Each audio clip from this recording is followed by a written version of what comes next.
Oh, that's a weird spot for my head to go. What's up, Gov Seekers? Welcome to the show at our new time of 6 in the morning in California, 9 a.m. New York time. Where this is not like a morning talk show. We're going to give like recipes and like. Oh, that's a weird spot for Oh, my head to wow. go. Of course. What's up, Gov Still Seekers? had a thing. Well- I couldn't just. Got you, sons of bitches. All right. No matter how many buttons you click, there's always one that just doesn't. Hi, everybody. Welcome to the chat. Welcome to Government Secrets. Let's get it going. Here we go. Hello. Oh, wow. It's late. Hello. Hello. I swear to God, I'm not drunk. I haven't drank in a long time. Welcome to Government Secrets, episode 190 with the two most censored comedians in America, Lee Camp and Crab Hellwood. This is already going so smoothly. I think so smooth. I think we're gonna knock this one out the park. I think. Good to see you. How you doing? I'm good, man. My computer's about 5 years old, and it's really beginning to show. Like everything is moving slow. I do the whole. I mean, on the plus side, that it should be potty trained by now. Yeah, my laptop doesn't shit in the floor anymore. That's so we got that going for us.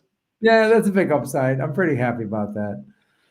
All right, so I have a long one, so we'll get started here in a moment. But since this is the first time I'm on the air, let's talk for a minute about Mom Donnie winning in New York City, and. You can. It seems people are going one of two ways. There's the MAGA people losing their fucking minds, which is amazing to watch. It really is fun to watch. And then there's a lot of liberals who say, or people who kind of just haven't, they're younger and they haven't quite woke. They were like in single digits when Obama was first elected, so they've never seen hope shattered in their face before. Right? Quite in that way. And so the question is, where does this go from here? And, I'm interested to get your take. I think it could go mainly one of two ways. Either, I suppose there's a third way that he actually succeeds. And we'll just go for the New York centric things. Well, not, the things he actually has some power over, like whether he gets free transportation in New York City, grocery stores that are somewhat city funded that actually people can afford their groceries. What a unique idea. And things like that. And he also wants to make the police more accountable. We saw how well that went with de Blasio. But he could achieve some of it. But the two other ways we may see is that the system fucking laces up its boots and make sure to stop all that shit. And then the third thing is we see him slowly and more aggressively be co-opted and become kind of a Obama AOC type figure. Yeah, I think that one's probably the most likely. In the short term, it is nice to like see a bunch of rich people lose it, get mad, like all these bills. That's great. That is like this is a great day for Schadenfreude. It is amazing, and none of them see, and none of the MAGA people. They can't see. This is why Americans are so dumb. They're so hypocritical. Like they can't see. You sound exactly for us.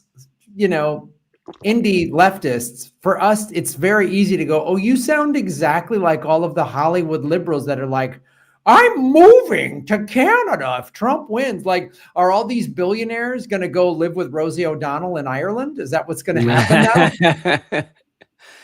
No, I think they're thinking we need to take our system back and make sure that no one even remotely slightly looking in the direction of the left wins any position of power. And the New York mayor, I think most people know, is more powerful than most governors across the United States. Like this is the center of capitalism in the US, but also pretty much in the world. London's up there, but yeah, there's some other financial hubs in the world, Singapore, Hong Kong, Dubai, London, Yeah. but nothing to the extent that New York, the single greatest concentration of wealth and power, is on that little island.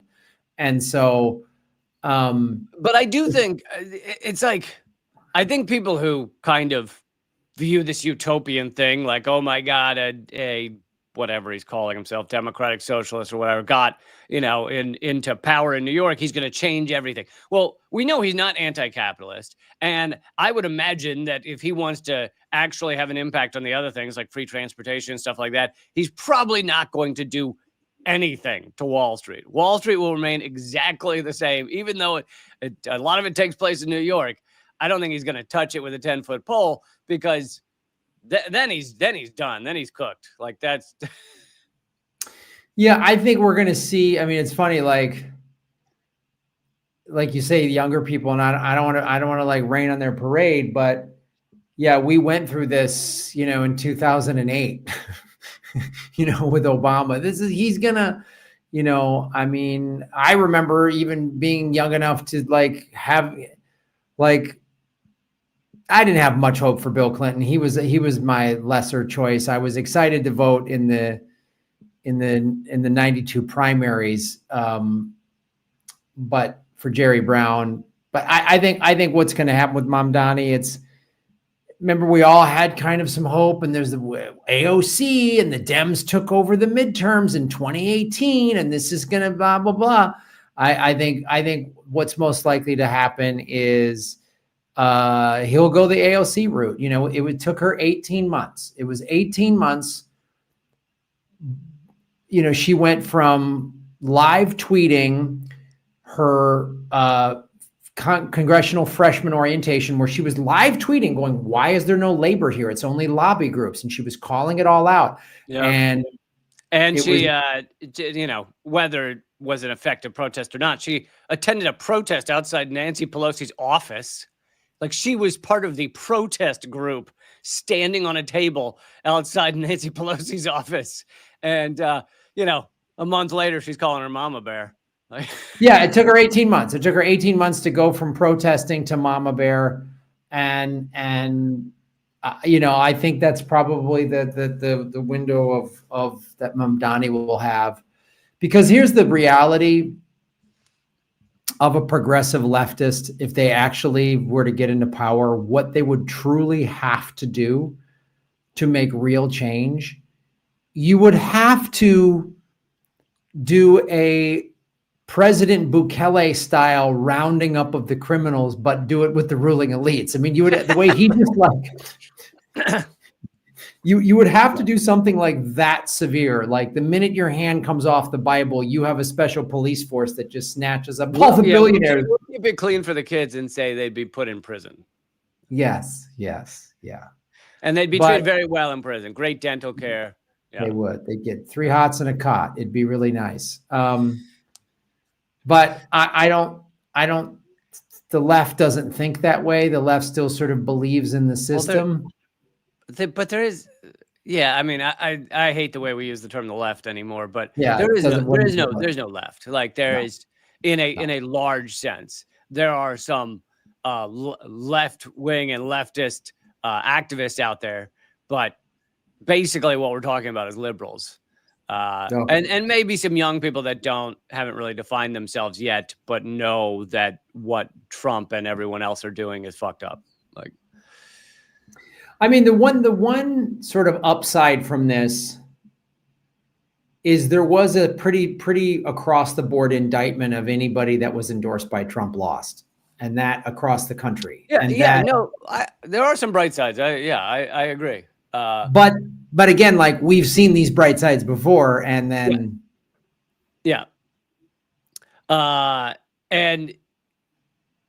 and like, there was a glimmer of hope. So if he actually sticks to his morals, sticks to his guns, and there's already some signs that he's not going to do that, such as calling Maduro a dictator and saying Hamas should fully disarm and things like that. He's caving slightly on certain things. Now, those things are not something that the New York mayor has any control over, so I kind of want to see his actions I don't think he's going to be on the mercenary forces landing on the beaches in Venezuela, but I kind of want to see his actions on things that a New York mayor could have some control over.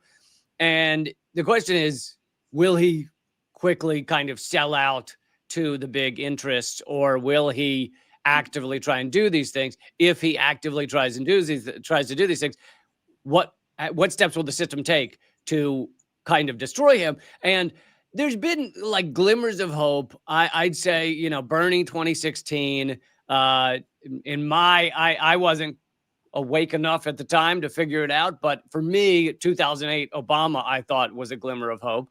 By 2009, I had figured out, it helped me figure out a lot of the system. By 2009, I was like, oh, I see. But the ones that stick to their guns, like a Kucinich, or like a Bernie 2016 for a little bit, they're crushed. And so we'll see how thoroughly the system tries to crush him, maybe effectively crushes him. We'll see. Here's the one thing, and I said this on my live stream last night when he was declared the winner. Is the one thing that he has, and this is where a mayor actually, because a mayor affects everybody's daily life way more than the federal government does. Like the buses, all that trash pickup, schools, parks, daily life stuff is really more not effective. The people with a golden cravat up their ass, but the others. Yes. This is where actually, if all of these young people primarily, but all the New Yorkers that got behind him, and New Yorkers are a pretty specific group of people. The fact that this was it's the highest voter turnout in 56 years, that if they stay on top of this and pay attention and go let's say this, I'll play out this scenario. He's a man of his word, and he's like, no, I'm going to fight the good fight. And every time City Hall and all of this, the systems in place that they're going to use to try to stop him if he doesn't acquiesce, that's when the New York voters need to, if they're like going nope at every turn and crushing and voting out and protesting every single corrupt city council member and every billionaire, if they're at every one of those and just dogging these people and boycotting and voting them out, if that happens, then he could be empowered enough to do something. And this is something else I was thinking, which you're basically saying, is they can't just be voters. And this is one of the great failures of electoralism. It has to be a movement. It has to be, and it has to be larger than him, but he could be the one that, speaks to it. And if you were to create a movement as opposed to people that show up one day every several years, then that's a different thing. That gives you leverage. That gives you power. Whereas if, largest turnout in 50 years, if that large turnout now has no energy behind it, it just, we did the thing and goes home. Yeah, he has little to no leverage. He's up against. Which is what happens. I mean, that's the liberals go back to brunch. I mean, I remember in April of 2017, there was a election in LA. It wasn't a huge one like this, but there was an election where there was things on the ballot that affect your daily life.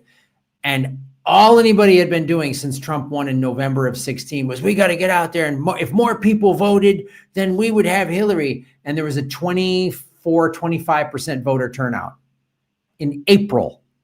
Like, Trump had literally only been in office 4 months and nobody showed up. And it was like, you got to have this big voter turnout at every vote. You got to pack town hall meetings. You got to be like there. You have to be on it all the time. Unfortunately, they're hoping you go back to sleep so that they can just push stuff, under the radar. And it's hard because a movement is comprised of regular people that have jobs and kids and families and go to school, and that, they can't follow everything every moment of the day. But you know why else it's hard is because have you seen some of the ESPN packages? You can get like every single NBA game. It's amazing. Everywhere. College basketball game. College. Football. It's Yeah, great. little league, kids in the backyard. You can watch it all. So we don't really have time for some sort of large scale organizing. No, we don't. Not when there's a million women on OnlyFans. Okay. On that note, great, Graham. Now everyone just turn the channel to OnlyFans. Oh, Lee, that happened a while ago. Like we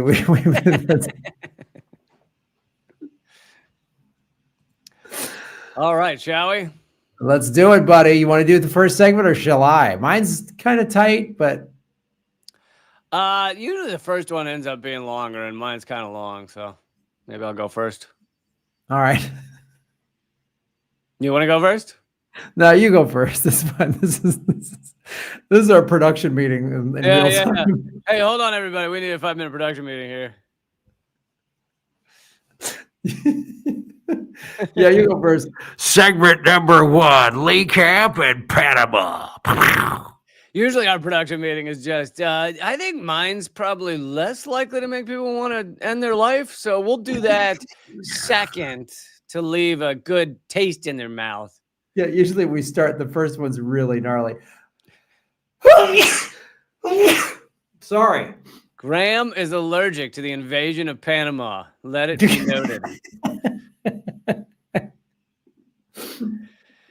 So, this is the 1989 invasion of Panama, which I kind of went down a rabbit hole on this one. I started trying to figure, because I'd always, like, I knew some things that were kind of covered up and hidden, but I was still like, why did the U.S. invade Panama? Because it doesn't have the oil resources of Venezuela. It's not a country that threw off its capitalist chains, and we've been butthurt ever since, like Cuba. It's not, a country that is allied with other countries that we hate, like, Iran, plus Iran has oil. And so it seems to be outside of the normal list of countries that we're like, we're going to walk them up, Well, I'm sure the canal had something to play with it. Like we needed this trade thing. But also it feels like since America lost the Vietnam War, we've just been like, Grenada, it's on, like we got to just. I think you've got part of the answer, but I think it goes deeper than that, but you got part of it. All right. But so I have 3 articles here. I'm going to try and piece this together. But first I'm going to go through, this is Al Jazeera talking about some of what's covered up about the invasion of Panama. Also, this is also timely because who was Secretary of Defense during the invasion of Panama? Dick Cheney. Dick Cheney. Bing, bing, bing, bing, bing. The recently expired Dick Cheney. By the way, if you want to know every horrific thing Dick Cheney did, I wrote a Substack on it. That's reallycamp.substack.com. You can find it there. The U.S. military has consistently lowballed the Panamanian death count of the short-lived affair. Now, for those of you who don't know, Noriega was in charge of Panama. He was technically a general, not a president, but he was running the show. Noriega, which we'll get into more, had a history of being a CIA asset. Like he was working with the CIA for a long time, but then he wasn't. More on that in a bit. And so the U.S. under George H.W. Bush invades Panama, and they say, look at this wonderful little affair we had. We ran in there, took a few days. He hid in like the Vatican's, whatever the Vatican embassy is called. And we played loud music, and then eventually he gave up. So I'm going to assume Slipknot. No. I'm going to assume Phil Collins. What was blasted? That's a wide range. Slipknot and Phil Collins. Oh, you haven't seen their joint show? It's amazing. It's just perfect. Slipknot and Phil Collins. Yeah, absolutely. But one of the things that the U.S. has lied about consistently is the number of people who died during this easy, short affair. Where we black bag Noriega and we imprison him. It was called Operation Graham. You love a good operation name. Just Cause. Oh, it's so just. Oh, it's so just. You know, considering this has been one of the invasions where I was always like, what's the fucking reason for this? That's why it was called Operation Just Cause. Just because we wanted to, because we needed something to do. It was the 80s. It was Operation Just Cause. People never noticed the apostrophe right before a cause. Yeah, just cause. Just cause. I don't know. We got all these military guys. And literally, maybe a little more on this later. Part of it was that the military wanted to try out some new toys. Like there is that aspect to it. Great. Yeah. So just cause saw the impoverished Panamanian city neighborhood of El Chorrillo pulverized to the point of being referred to by ambulance drivers as little Hiroshima. This is the oh, don't worry, not many people died invasion in the U.S. history books. Turned an entire neighborhood into a nuclear bomb site. The foray into Panama was the largest U.S. combat operation since Vietnam. The U.S. government trotted out various noble justifications for the operation, such as improving Panamanian lives by hauling out their dictator, Manuel Noriega. Also, stopping the flow of drugs because Noriega was a drug trafficker. Sure. Also, are you starting to notice some similarities to the? I feel like I've heard these. I can't to the propaganda being used against Maduro, and literally there are reports that Rubio is saying we'll do it. We'll take down Maduro like we did Noriega. Like they're viewing Panama as the example to follow. In addition to capturing Noriega, who was driven out of his refuge at the Vatican embassy by blasting rock music, the U.S. also reasserted its power in the area and conducted a trial run of military equipment for upcoming action in the Middle East. Many of the Just Cause corpses had remained unidentified after being burned and piled up in the streets. This is our low body count invasion. The U.S. media leapt during this time onto the Just Cause bandwagon, from which the Vantage Point said media determined that the Panamanians were, in fact, totally in favor of the death and destruction being rained down upon their country. Kind of the same thing we're saying about Venezuela, right? They're going to love when we start bombing and obliterating them. They're just going to be big fans of it. Yeah. Few American TV reporters seem to notice that the jubilant Panamanians parading before their cameras day after day to endorse the invasion spoke near perfect English and were overwhelmingly light-skinned and well-dressed. Also very similar to Venezuela. Anybody want to take a photo of the opposition leaders, not just leaders, but the opposition in Venezuela versus the Maduro, Chavez, Bolavista? It is largely, with a couple of exceptions, dark-skinned versus light-skinned. It is the light-skinned oligarchs versus the darker-skinned indigenous.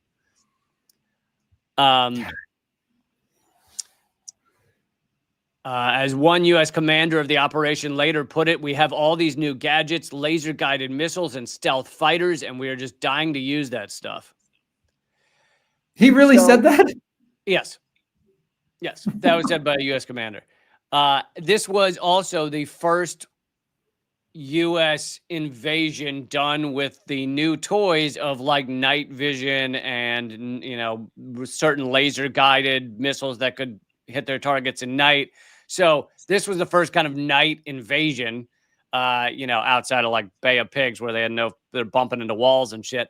But the U.S. had generally run their strikes during the day. And so this was, look, we can do it at night because we're so special. So I started digging into, okay, so Noriega used to be CIA asset. Why did we want to take out our CIA asset? And what happened before Noriega? And then you kind of start to get closer to the truth. Panama, as you said, the most important thing in Panama for the U.S. is the canal. Without the canal, our trade routes are fucked. We have to have access to the canal, but really we want ownership of the canal. Right. We have to own it. Yeah. And so the U.S. still, because the U.S. had built the canal or helped build the canal, I mean, we killed like whatever number of Panamanians. Didn't we do it? We might have done an episode on the number that died during them building the Panama Canal. But it was technically still ours. And like a mile around it was still ours. So this next part happens under Carter. The person in power is Omar Efrain Torrijos. Torrijos, now there may have been some, I think he maybe had ended elections in order to maintain power. So he was a military leader. So I'm not acting like this guy was perfect, but he was leaning socialist in a lot of ways and nationalist, thinking that Panama deserves to have Panamanian resources and our things should be ours, that kind of stuff. He took power. Yeah. Sorry, go ahead. Well, we know we've seen all of this before. Anytime a leader, again, doesn't have to be a perfect leader, maybe makes some mistakes or isn't that great of a guy, but anytime he like leans towards socialism and is like, hey, I think I should just give my country's resources to my people. Ooh, boy, you a big stars and stripes bullseye on your head, my friend. Yeah. So I knew that Torrijos, I knew that he had died in a plane crash. And B, I knew that John Perkins, Confessions of a Hitman, had said that the U.S. took him out. The U.S. and U.S., connected people. So then you kind of start looking into why. Why would they want to take out Torrijos? Well, under Carter, Torrijos insists on having sovereignty of the Panama Canal back to Panamanians. Carter ultimately agrees to a treaty over the canal that would give it fully to Panama in 1999. This is in 1977. So they're like, throw it 22 years down the road and you can have it. But I think what happens is that then Ronald Reagan gets into office. And Reagan is like, wait, this basically socialist leader is taking back the canal, taking back the resources of Panama. Here's from Wikipedia. Torrijos promoted land reform, education, and social welfare programs in an effort to reduce inequality and strengthen Panama's sovereignty. His government's most popular measure was the redistribution of agricultural land. The reforms were accompanied by a major public works program. He also opposed North American multinationals, redistributing 180,000 hectares of uncultivated land. In 1974, following, now I think this might have been this is probably the nail in the coffin. This is probably what built his coffin. This and getting the Panama Canal back. But following OPEC's model for oil, he attempted to form the Union of Banana Exporting Countries with other Central American states. Now, Graham, would the U.S. invade or coup a country for bananas? Well, our good friend General Smedley Butler will tell you yes. Yes, they will. Yes, they have done it in the past. And anytime countries start forming coalitions that are not in lockstep with the United States, America gets pretty snotty, which is why they have lost complete control over BRICS. There used to be 6 BRICS countries. Now there's, I don't know how many, 15 or 20 or something like that. We saw this just happen recently with Trump's stupid tariffs. And there's 3 main sellers of soybean: Argentina, Brazil, and the US. And China just went, okay, we're not buying from you anymore. We're boycotting you. And they started buying from Argentina and Brazil. Brazil is a BRICS country. and Trump's big glorious deal that he just signed with China, you know what they agreed to? To go back to almost the same amount of soybeans they were importing prior to Trump's freaking tariff war. Right. Because soybean farmers, many of whom voted for him, went on social media, they went on the news, they went on Fox News, They went on congressional hearings and said, he is hurting us. He's crushing us. And they were seeing firsthand how tariffs were hurting them. And then that Canadian ad using Reagan's speech from the 80s going, tariffs are bad.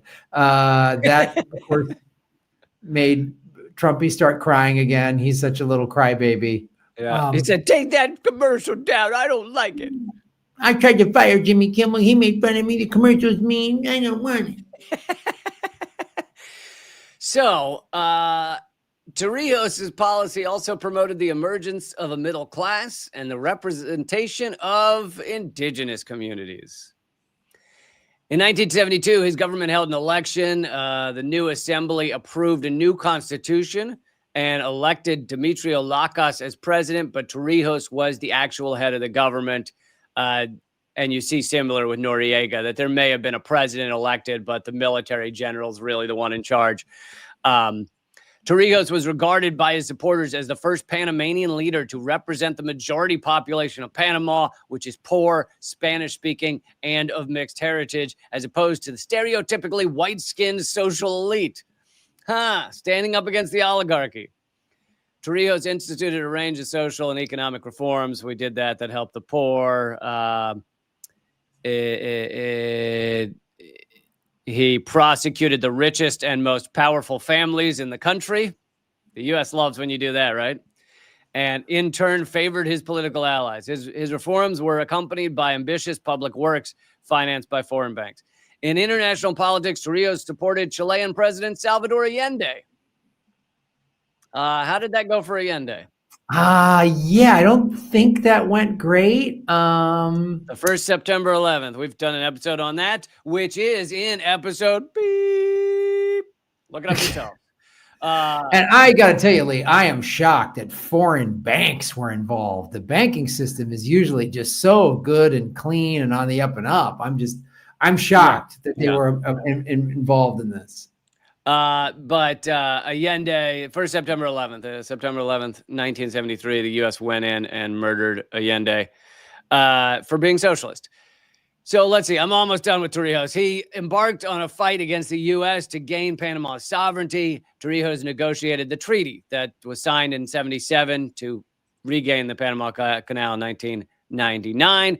He also organized the Democratic Revolutionary Party, which loosely linked to the socialist international ideals. Torrijos mysteriously died at the age of 52 when his aircraft crashed on July 31st, 1981, basically right after Reagan got into power. Do you think there was any moment where Reagan came to office and goes, remind me again while we're letting this guy live? Sorry, do you want to do the Reagan voice? Well, I don't know why we're letting him live. I feel like the CIA should get involved in some of his aircrafts. Yeah. Does anybody want to just stuff a McMuffin into that aircraft right there in the engine? You just shove it. If you shove it right in the manifold, that thing will go down quick. I think in the old days, we just used to pour some good old-fashioned syrup in the gas tank to make the engine go bad. And Nancy and I have been doing that, murdering our adversaries for years. Anyway, within months of Reagan getting to office, Torrijos goes into a mountain.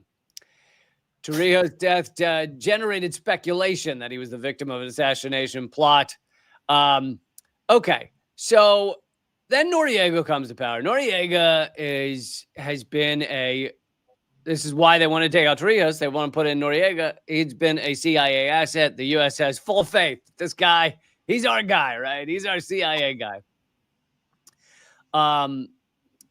But he slowly turns against the U.S. He certainly doesn't become socialist. It's not like he becomes a good guy. He just starts to turn against the United States. He'd been the drug cartel, drug narco trafficking accusations against him. He'd been involved in that forever. It's just, at first he was the CIA guy. So they were like, yeah, love it. Drug trafficking. That's awesome. Keep at it, man.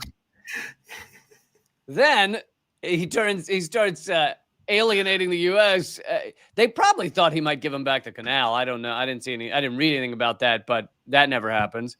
And all of a sudden, this drug trafficker, he's a drug trafficker. We got to stop that shit. So I just love our like, we're okay with drug trafficking until we don't need this person anymore. Then we can just go, oh, yeah, he was into the drugs.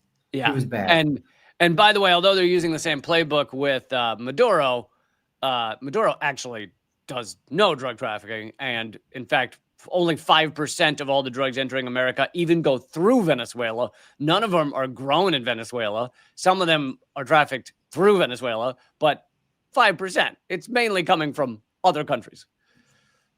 Anyway, so this next part is from Responsible Statecraft, which is interesting because they're very critical of U.S. policy, but they still like want the U.S. empire to win. So they're not going to like call out the U.S. empire for like it needs to collapse and the ruling elite need to be locked up in a lovely prison with good dental care.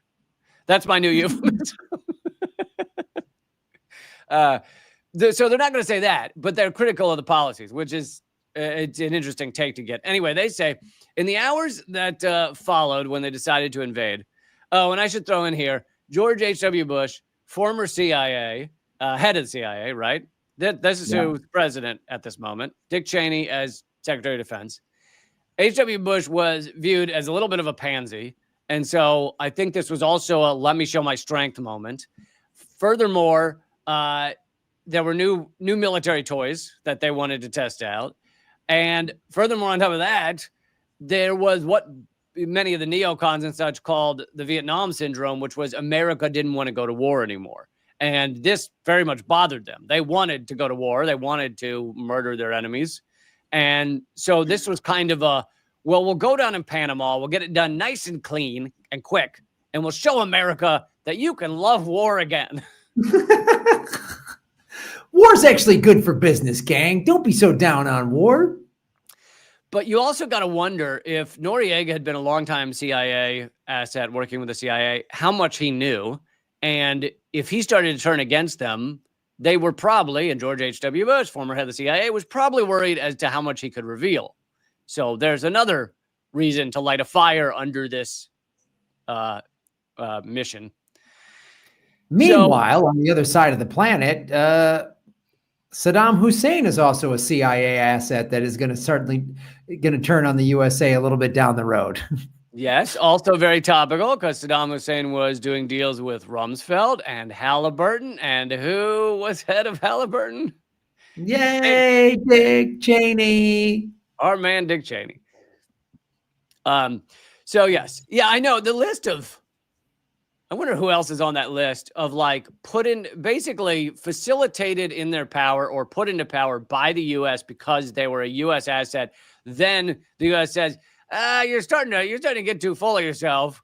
So, and you're not helping the U.S. empire anymore. So we'll just murder you because you got Saddam, you got Gaddafi, and you got Noriega. And I don't know if people have other examples, but I'm sure there's plenty.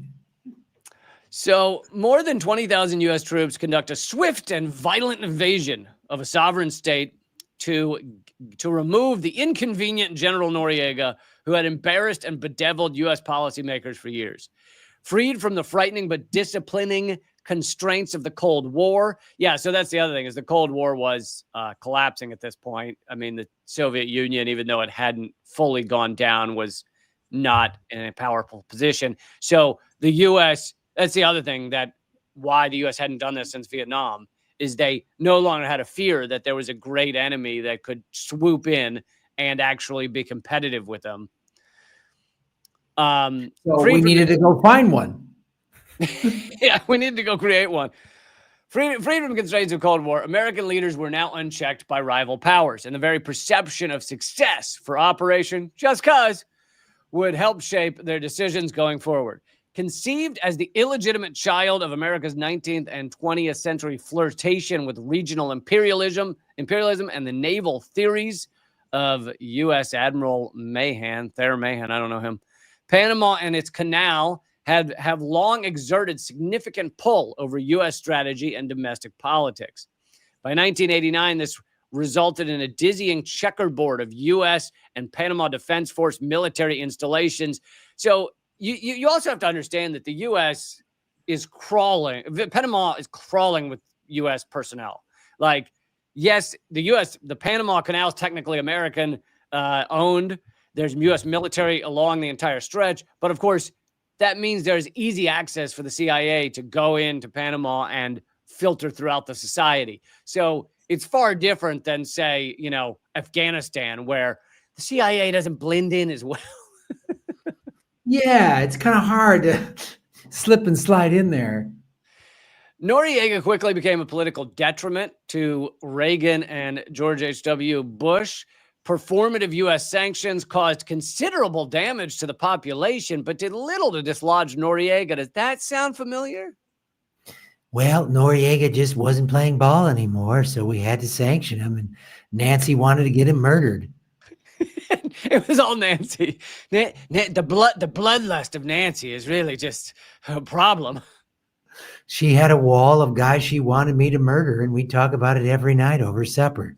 Listen, I want to say no to her, but she has control of all my pills. The second I say no, she just closes up that little pill container and I'm fucked. Oh, I need Nancy's little pill box, so I got to be a good little boy. Okay, that was the most disturbing thing I've ever heard. Graham should do presidential phone sex. That should be your new prod. That's your new OnlyFans. Not gonna do it. Wouldn't be prudent to slip one into your hindquarters. And like these, my impressions are horrible. Not gonna do it. Just the tip, just to see how it feels. Just the tip. And by that I mean Tipper Gore. Tipper Gore. Just a little Tipper Gore. Oh my God! Please make it stop. Performative U.S. sanctions. Oh yeah, didn't get. But get this: if you're wondering how the U.S. functions and why we needed to invade Panama, there have been 2 other coup attempts against Noriega. But prior to this, 88 and 89, do you think the U.S. had anything to do with that?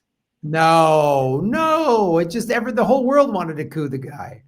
During the later attempt, with Noriega in the custody of the Golpistas, which I'm assuming are American aligned forces, American forces sealed 2 of the 3 routes leading to PDF, Panama Defense Force headquarters in Panama City, but failed to block the 3rd route, allowing loyalist forces to defeat the coup, rescue Noriega, and inflict a humiliating defeat on the Bush administration.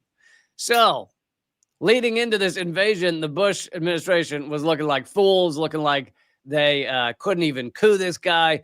And again, do we see any similarities with the Trump's pathetic failed Bay of Piglets? Humiliating Bay of Piglets against Venezuela?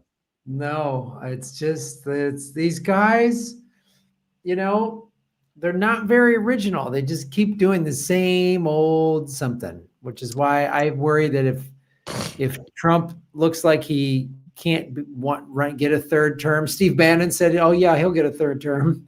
And there's actually enough people to prevent him from trying to abandon the Constitution, then there'll be some sort of false flag attack and he'll suspend the elections and say, I need to be president for a little bit longer.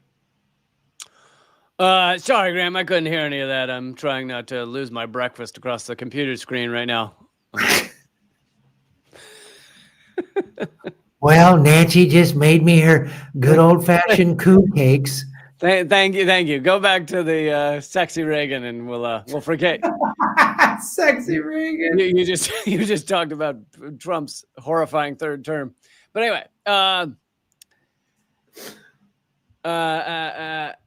as tensions skyrocketed, U.S. military preparations accelerated. Oh, we don't see any of that around Venezuela. And by the way, we're literally rebuilding a naval base in Puerto Rico that we shut 20 years ago so that we can be within 500 miles of striking distance of Venezuela. U.S. military preparations accelerated and evolved from a special forces snatch operation. Oh, Reagan and H.W. Bush loved a good snatch operation. Oh, I could go for some good snatch right now. Me and George H.W. like going on a little bit of a snatch run. They turned into a massive strike designed to destroy the PDF and uproot the regime. Thousands of U.S. troops conducted a crushing and aggressive attack. After hiding for several days, Noriega was forced to flee. They put him into prison. I think they also tried to stop him from being able to basically speak out of prison, as if the CIA might have something to hide. For the U.S., Just Cause was at the time a clear success, a quick, decisive, low cost, because 1,000 people dead is low cost. Turning a whole neighborhood into a nuclear bomb strike is a low cost to these psychopaths. Laid to rest humiliating years-long array of diplomatic and policy failures. The invasion was important proof of concept as one of the skirmishes that could, take over countries without, we lost like 60 soldiers, not even bad. In Panama, U.S. troops emerged as lethal and effective night fighters. Strategically, however, Panama. Nancy and I love a little night fight. If you get my drift. We love a little night snatch and grab. We do. Little oiled up night snatch and grab fight. That's how we do it back in the Oval Office. As Trump said, you can grab their snatch, and if you're famous, they just let you do it. So. Strategically, the invasion has not fared as well over time, aged as well. In hindsight, it seems policymakers drew a series of terrible lessons from the invasion, which were amplified with the 91 Gulf War. First, by the way, 91 Gulf War, who is the Secretary of Defense? Dick Cheney. U.S. leaders were seduced. What is it? Said Tricky Dick, our boy. Yeah, Tricky Dick number 2. U.S. leaders were seduced by the low casualties, domestic popularity. Boy, you get all of America really excited if you just only show footage of English-speaking Panamanians saying, "We love it." It goes a long way. These mistakes were repeated in Operation Desert Storm. The invasion of Panama was clearly a false positive. And it led to us thinking that we could quickly and easily take over Iraq. Instead, we ended up dragged into a multi-year war that killed 1 million people. Let's see, the rapid success, obvious need to plan. The Panama invasion also made it look like we didn't have to plan very heavily as to what was going to take place afterwards, because in Panama, you had a ready and waiting U.S.-backed government that just stepped in, whereas in Iraq, that did not exist, or Afghanistan or anything. Anyway, so this is responsible statecraft saying that Panama led these psychopaths to believe that this type of thing could be done again and again. And anyway, I hope I gave you some of the background into the invasion of Panama and why. Oh, and I forgot the last little thing, which is in pretrial hearings in Miami in 1991, where they were trying Noriega for drug trafficking. Noriega's attorney was quoted as saying, General Noriega has in his possession documents showing attempts to assassinate General Noriega and Mr. Torrijos by agencies of the United States. Oh, which agency do you think it was? Do you think it was Housing and Urban Development? I think it was the FDA. I think it was the Food and Drug Administration. Do you think it was the Department of the Interior?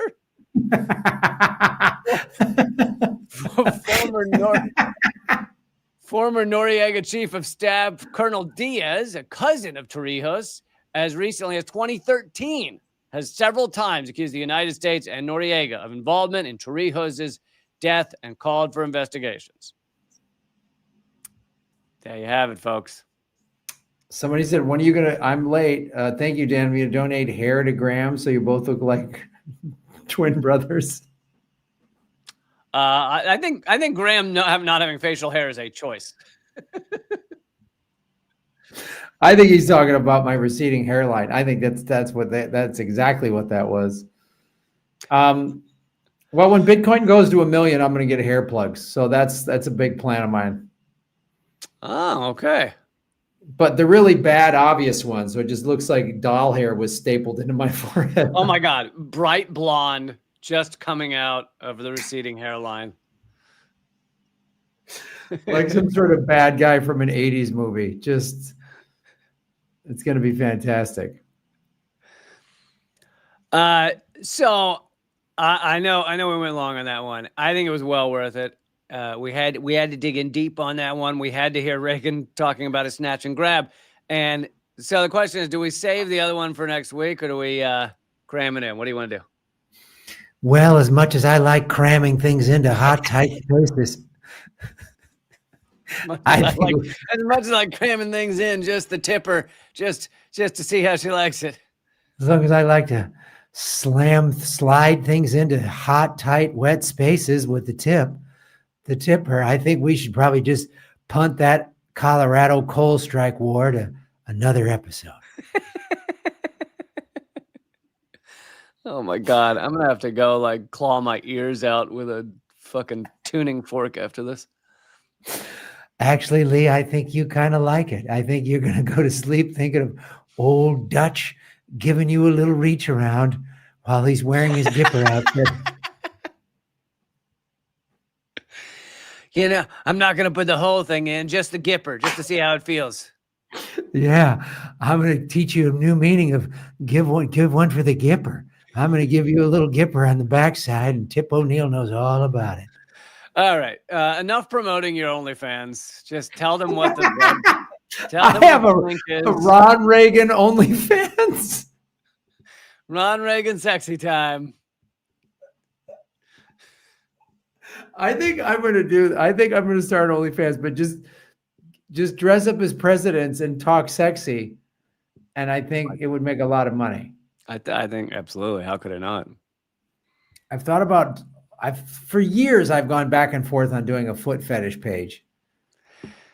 Yeah, well, here's the thing: presidential masks speaking in gross, sexy, sentences while showing off your feet. I think that's where the real money is. Oh, God, I'm going to start doing this. Dan says, I joined the stream at the worst moment. Yes, you did. You absolutely did. No, Dan, you joined at the right moment. This is the best moment of your life, Dan. This is the moment of your truth. This is the moment of your awakening. Dan, I'm going to get you all oiled up, and you're going to look at my feet. I'm just going to stroke my feet for the Gipper. See, I actually think this OnlyFans is going to do great, but the thing is, it's going to be mainly people paying for it so they can hide the audio in someone's room to torture them, and they can't figure out how to turn it off, and it just keeps going. It's going to be a new Halloween character of like people wearing presidential masks and like S&M outfits. By the way, this is exactly what they played over the loudspeaker to get Noriega out of the Vatican embassy. This is what they were playing. Well, the thing, when I started this OnlyFans, the CIA is going to be like, wait a minute, how is he? This is one of our psyops. How did he know this? What's happening? Yep. All right, we are going to do an extra segment, though, over at patreon.com/government secrets. And I promise you it will only be 1/3 Ronald Reagan talking about how he's going to fuck various people.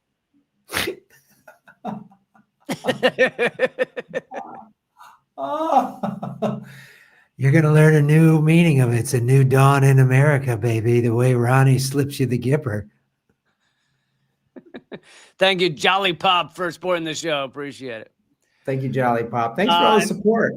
A couple other quick notes. I'm performing live in New York City, December 12th with John F. O'Donnell from Redacted Tonight.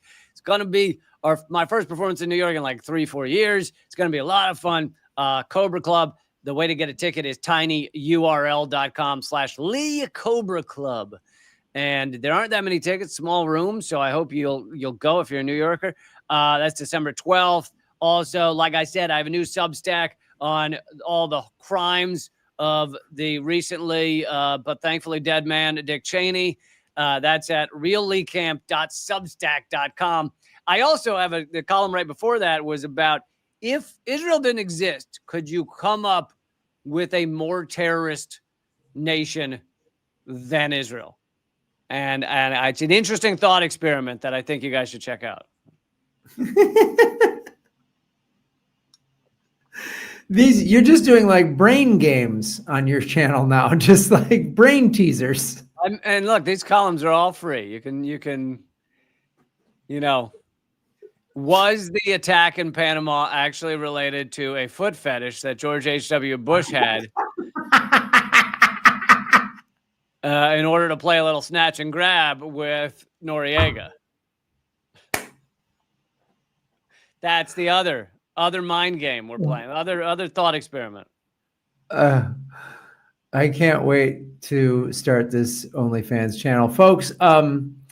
You can follow me. I've got a new channel, Bitcoin Hollywood. Go check it out. I'm sure it'll get censored at some point, like my other one has. Sorry, I know we're going long, but Graham, Bitcoin's crashing. What's going on there? Bitcoin is on sale. This is how you need to look at it. It is on sale. On sale. Yeah, a lot of stores go on sale right before they go bankrupt. It's what's crashing? It's crashing to $100,000 a coin. I mean, in April, when Trump announced the first round of tariffs, all the markets crashed. Bitcoin went down to as low as about 80,000, and everyone's like, "It's crashing, it's crashing." Had you bought it in April, when it was on sale, you would have made some money. True. So that's how I view it. I view it as on sale. I buy the dip, and it's still the best thing. And it's mainly because Trump has, for the moment, backed off a lot of the trade war. Is that some of the biggest aspect? There's a lot of reasons right now. It's weird because a lot of big players are buying a lot of it, but I think there was a lot of people were shorting it. And so I also think there's a deliberate reason to drop the price because I think the ruling elites know the dollar is going to collapse. And when that happens, everyone's going to throw their money into Bitcoin and gold. So they're trying to snatch it up as low as price as they can because it's going to skyrocket big. And also if America, which they've been talking about doing this now, and Cynthia Lummis, the senator from North Dakota, who drafted the Bitcoin Strategic Reserve Bill, she just said in an interview that America, they want to start buying it. And if the United States government starts buying Bitcoin, then that means Russia and China will have to start buying it, and the whole world will have to start buying it. So then it'll go to like 500,000 to 1 million in a very short amount of time. But what do I know? First. All right. I'm just the guy who 3 years ago said it was on sale at 20,000 a coin and you should buy it because it's going to double. And I ended up being wrong because it quadrupled. But anyway, what do I know? I'm not arguing. I wouldn't. Don't take your anger out on me. Well, I'm going to give you something. What do I know? I'm just the guy who fucking got everything right. By the way, I feel that same way. I feel that same way about every political it's like, what do I know? I'm just a guy that predicted the fucking Russiagate was false and the Syrian chemical weapons were false and the fucking Nord Stream and I'm just guy predicted fucking everything. Yeah. I know it's so hard being in our positions where these politically homeless, and it's just like, yep. We were the ones when everyone was dancing in the streets when Biden won, saying Biden's not going to do anything for 4 years. And we're either going to get a worse version of Trump or a more emboldened Trump. And hey, look what we got. Look what we got. It's like weird being right all the time. God damn it. Yep. But go to GrahamElwood.com and check my new website, Bitcoin-Hollywood.com, and where Bitcoin's on sale. All right, and we'll see. For members, we'll see you over at patreon.com/government secrets. The moment you join up there, you unlock 80-some extra extra segments. So, and they're evergreen, and you get it's endless viewing. So go over there, check it out. This has been Government Secrets, episode 190. Panama goes all Reagan. See you in a few. Thanks, everybody.